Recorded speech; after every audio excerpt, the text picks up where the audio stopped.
The debate over the border has become so tangled lately that I find myself pausing hard to make sense of it. Honestly, we all should. The idea of maintaining a secure border was never a uniquely Republican talking point, at least not until 2016 when Donald Trump elevated it to the center of his presidential campaign.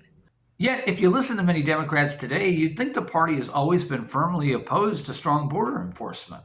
It's such a dramatic reversal that I sometimes wonder whether they remember their own positions before Trump entered the scene.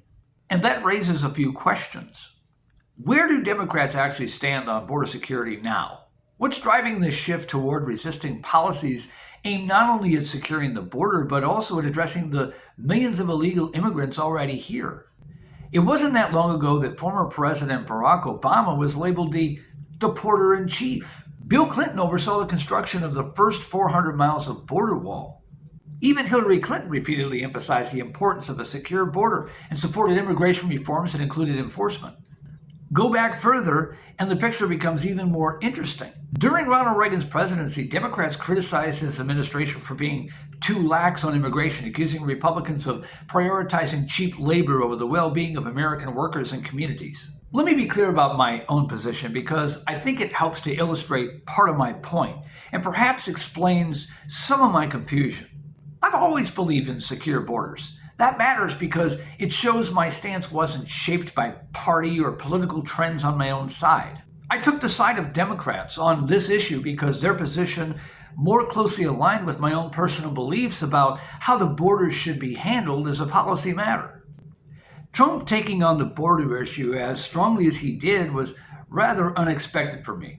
When he elevated border security and made it a defining Republican issue, my party found itself aligned with me on a position I had long held, even when it meant disagreeing with them in the past. It didn't change my opinion, it simply put a checkmark in a box that wasn't checkmarked before.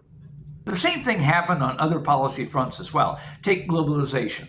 I believe it undermined stable, good-paying jobs, and I supported a more protectionist approach, even when my own party did not. So on this front as well, when Trump embraced protectionism, it didn't shift my views. It simply brought Republican policy closer to the stance I had already taken for years. So it raises an interesting question. Do our views genuinely shift with whatever issue of the day our party decides to elevate, or do most of us hold our beliefs independently of party trends?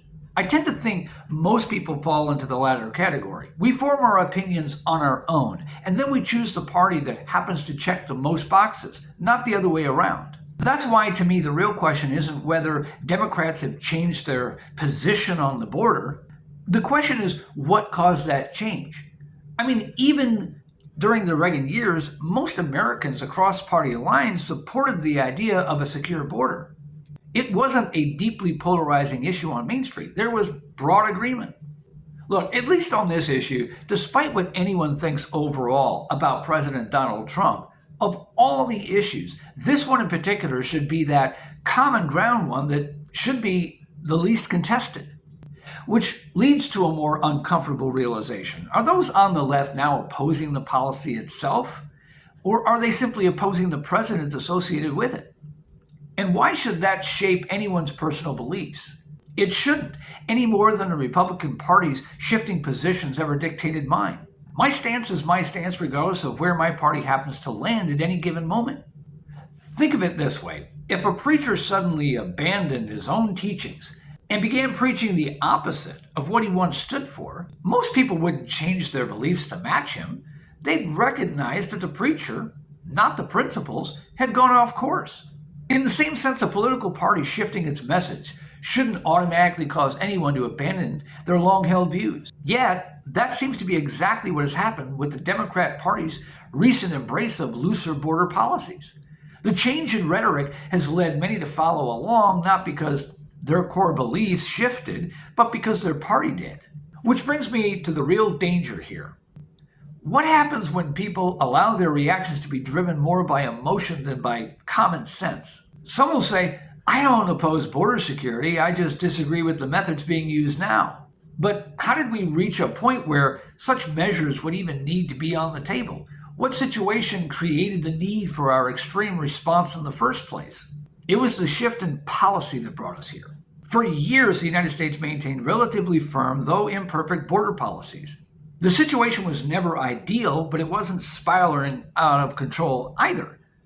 When Donald Trump, during his first term, made border security a central issue, he largely intensified efforts that were already well in place before him. The real turning point came when President Joe Biden entered office and began dismantling not only Trump-era policies, but many of the enforcement mechanisms that Democrats themselves had put in place long before Trump arrived on the scene.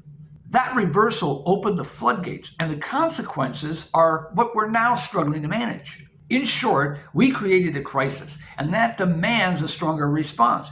It requires a sharper focus, more decisive action, and solutions bold enough to rebuild the system from the ground up.